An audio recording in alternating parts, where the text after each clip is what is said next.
So the first question, okay, the new industrial policy. See, if you have seen previous year questions and all, okay, economy and all is not just restricted to the current affairs. Okay, so they do ask lot of questions from the static topics, historical underpinning of economy. I mean, historical aspects of Indian economy, the related to those topics. So some of the major topics that you need to cover, right? So you have your balance of payment, you have your export, you have your capital investments, okay, investments, then industries, various sectors, industries, manufacturing sector, okay, then your fiscal policy, monetary policy, not from prelims point of view per se, but from the conceptual part of it. That's what they are going to ask.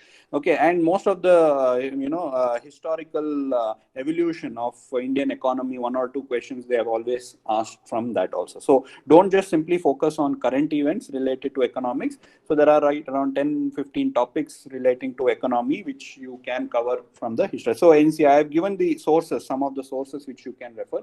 Here we have tried to cover around 10-15 topics. That also you keep it for revision, for the mains exam as well. Okay, so over here the first question is, the new industrial policy gave a fillip to the industry amidst severe economic crisis. So all of you, all of you are aware, if you talk about the history of Indian economy, right, 90s is considered to be a watershed with respect to Indian economy. That means our economic policy underwent a drastic change in the year 1991. So we undertook the LPG reform, right? Reform, liberalization, privatization, and globalization. As part of this LPG reform, various sectors of our economy were liberalized. So similar, I mean, including our industry. Okay, so industrial sector also was reformed. Okay, it was liberalized, right? So that in that context, this question has been asked. So the question is asking, okay, to what extent, I mean, if you try to understand what we are trying to ask over here is, to what extent this industrial policy of 1991 helped to address industrial problems that was associated with the economic crisis of the 80s and 90s. I'll repeat again. How did the industrial policy of 1991 address the industries, problems associated with the industries, okay, that were caused due to economic crisis? So here your focus should be mainly on industrial sector. Okay, it should be mainly on industrial sector. So some of you have written the answers. Okay, so you have written about the entire economic crisis. Here the question is specifically asking you industries. Okay, industrial sector. So how did the new industrial policy help to address the problems that the industrial sector faced due to economic crisis? I hope you understood the difference. So most of you, if you are trying to write about the entire economy, then your answer focus is wrong. Okay, so what you have to focus, what is really required here is, that how industries suffered. Okay, then in 1991, reform in industrial sector was undertaken, and how did it benefit, or to what extent it benefited. So you can also add the shortcomings. This is what is required. See, that is what you try to break it down. Understand, spend around 20 to 30 seconds. Spend about 20 to 30 seconds to understand what the question is actually asking. So as you are aware, industrial sector, like all other sector, external sector, exports, industries, and our rupee value, all these sectors were facing problems. Okay, with respect to industrial sector, what problems they were facing, how did this 1991 reform address this?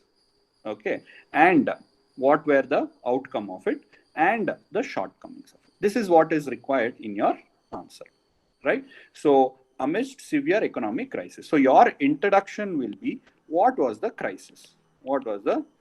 Maybe you can start with that. Okay, to give a context. So what was the crisis? You can say international issues, you can say political issues, you can talk about the BOP, few lines. That's not the main focus. So few lines on these things you can write, that in 90s we faced the following situation led to economic crisis where all sectors of our economy were facing stress, including industrial sector. Okay. In addition to that, okay, you can also give before before 90s, the industrial sector was also faced with inefficiency, right? Inefficiency, okay, underutilization of capital, low investments, low competition, okay, red tapeism, okay, monopoly by public sector, etc. So because of all of this, industrial sector were facing all these things, you will write.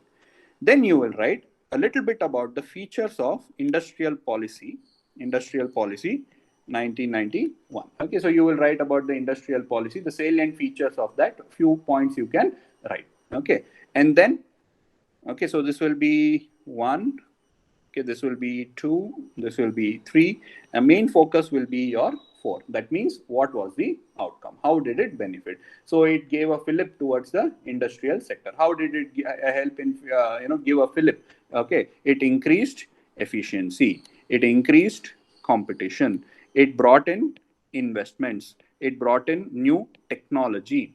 Okay, like that you will write. Okay, so it allowed for private players to come into the sector, reduced public sector monopoly. All these things are the effect of the industrial sector, industrial reform. Then you can conclude, okay, you can conclude saying the shortcomings, okay, shortcoming of the industrial sector, industrial policy, what were the problems associated with it. That means you can give some data, okay, stagnant manufacturing sector, okay, distortion of industrial pattern, displacement of labor, absence of incentive to raise efficiency. Like that you will write conclusion saying that, okay, though it helped to address some of the problem, these problems were left out. Okay, something like that you can write. So this is what is expected. I'll repeat again in a very simple manner. So first you will write, okay, the context. So the context, you will say what was the economic crisis, okay, and then how the industries were performing at that time. Second, you will write what are the features of the industrial policy. Third, its outcome, that is the positive outcomes. In conclusion, you can conclude with the shortcomings. Okay, shortcomings. That much you have space and time only for so much, so you can probably stick to this. Okay, so this is what you are expected to write. So this is a very important topic. Okay, the economic reforms, 90s reforms, economic reform, whether it is liberalization, privatization, and all that. So you have to know about it. Okay, from the mains point of view, you know more detail about it. Here we have just focused on the industrial sector. So in your answer key, the details are there. Okay, in the details about the new industrial policy, what are the features about it, okay, what is the outcome, merits of it, limitations of it, etc. has been mentioned. Okay, so remember some data and facts. Okay, so when you're talking about the economic crisis, you can add some data. When you're talking about the outcome, positive, you can write some this one. That means you can say there was increase in the growth, industrial growth. Okay, you can write some data to substantiate your answer. Like that, some data has to be incorporated into your answer. Is that okay, guys? So this is your new industrial policy. So what mistake I have found that many of you have done is that, those who have corrected, what you have done is that you have not restricted to focusing only on industries. You have just generally wrote about the impact of the reforms of LPG. Okay, so here the question is very specific. They're asking you new industrial policy and its impact on the industry in the midst of economic crisis. Is that okay? So try to understand like that. So try to break it down, structure it in your question paper, and then start your answer. Okay, guys. So this is the first question. Next. Okay. Next is infrastructure is the key driver of growth and overall development of Indian economy. Okay, discuss. So again, if you break it down here, the question is very simpler compared to the previous one. So how it will lead to growth and development. So you need to focus on growth also, you need to focus on development also. So when you're talking about development, you will have to focus on inclusive development as well as sustainable development. So why these two things are important also is that will give you more dimensions when you're writing your answer. So when you're talking about inclusive, right, you will talk about how educate infrastructures like schools, okay, hospitals, this will lead to an inclusive growth. And sustainable, renewable energy infrastructure is an example of how development can be sustainable. Okay, inclusive growth and development, sustainable growth and development. Okay, so these two things you have to keep in mind. Okay, so yeah, so how infrastructure leads to growth and development. Okay, so in that context, you should be able to, like, start your this one either by saying what is infrastructure, what does infrastructure include. You can either start like that, or you can define what is growth and development, something like that. So a simpler way is here, because there's no context per se, it's a very general topic, there's no context. See, in the previous one, 1990s, okay, is a context, so you can always give that context as an introduction, or you can give some data relating to that 90s as an introduction. Whereas over here, since it's a very generic topic, okay, so it's a very general and static topic, you can just start with a definition. So what is an infrastructure? Okay, so in the answer key, I have given the definition of infrastructure. Like, it's a basic building block required for an economy to function efficiently. These are fundamental facilities and system serving a country. I mean, you can write it in your own words, but at least the key thing should be there. And also remember that infrastructure can be like, not just your physical infrastructures and, related to roads and this one, also schools and hospitals, social infrastructure also needs to be mentioned, okay, somewhere in your answer. So that is one thing. So you can start your this one with definition. Okay, you can start your answer with definition. Now, how does infrastructure lead to growth? So this can be divided probably into two parts. I mean, if you look into it, so two parts. One is you can generally make some statements how growth can, I mean, how infrastructure is necessary for growth. Okay, so it helps in generating employment. Okay, itself, building infrastructure itself will generate employment, and since it brings about a more efficiency, more growth, in turn will lead to more employment, etc. So it generates more employment. Okay, it leads to ease of doing business. It increase in investments, leads to increase in investment. See, who will come and invest? Which country they will come and invest? They will invest in those countries which has good infrastructure. So like that. So you will write about that. Okay, it leads to smooth functioning, okay, of economy. It increases efficiency. How does it increase efficiency? For example, reduces wastage. Okay, how? You can give an example of agriculture. So having, okay, agricultural infrastructure like warehouse or cold storage, etc., it will lead to reduce wastage. Like that, you have to give examples. You can't simply go on writing points. So when you write in points, increase efficiency, enough.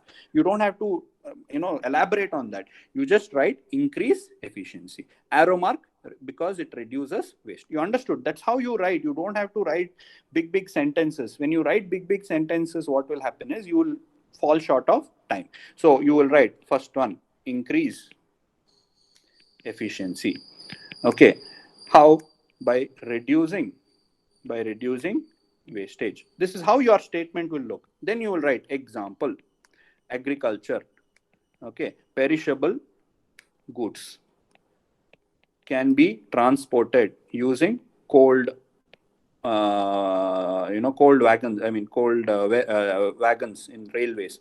It will reduce wastage. Like that. Second, it will generate employment.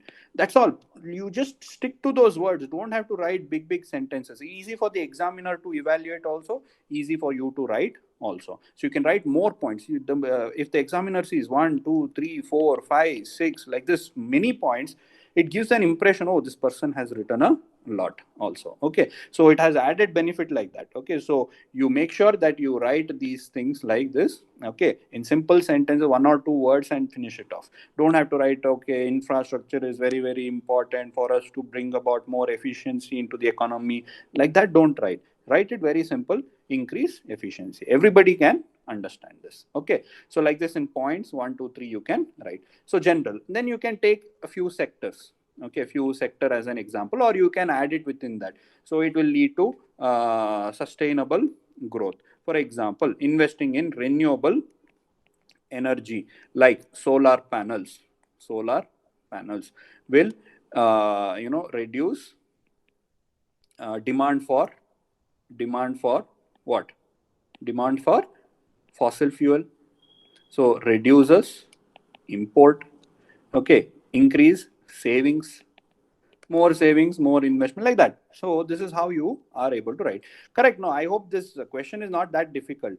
The way you write will add that 1 or 2 marks, which is more than enough. Okay, so most of you would be getting 4 to 5 marks. You write a beautiful answer with more points or appear to have more points, okay, you will be able to get around 7 marks. That's the difference. 1 or 2 marks difference will make has a lot of impact the final score. Okay, in this, what material would you want, right? So the contents are general in nature. You should be able to write good answer, right? So since it's a discuss this one, so you will not say that, oh, infrastructure is not necessary. Okay, they are waste of money. That's not what is expected here. Discuss means you have to write the other side is, I agree to it, but discuss in this context, you won't say that, oh, infrastructure is not necessary, like we all should be in the Stone Age, no infrastructure. That's not what it is asking. So here, discuss may, you can just add a few points as a conclusion itself, that there are several challenges in infrastructure development. Like, for example, okay, the cost is quite high, like building roads and other things. What model, okay, what model of investments that you are expecting, whether it is BOT model, whether it is hybrid model, other things like that.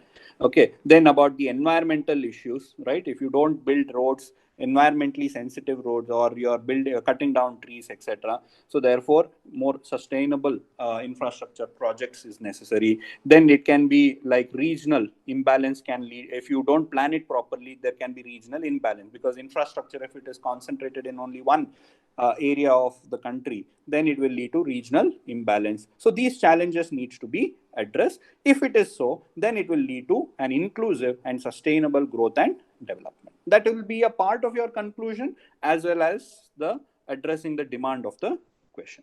Is that okay? So what will your structure will be? Define what is an infrastructure. Okay, how infrastructure will lead to growth, and give examples. If you have some data, okay, please do add to that also. Okay, and then third one is, in your conclusion, you will talk about the challenges associated with your infrastructure development. Is that okay, guys? So this is what is required for your answer. Okay.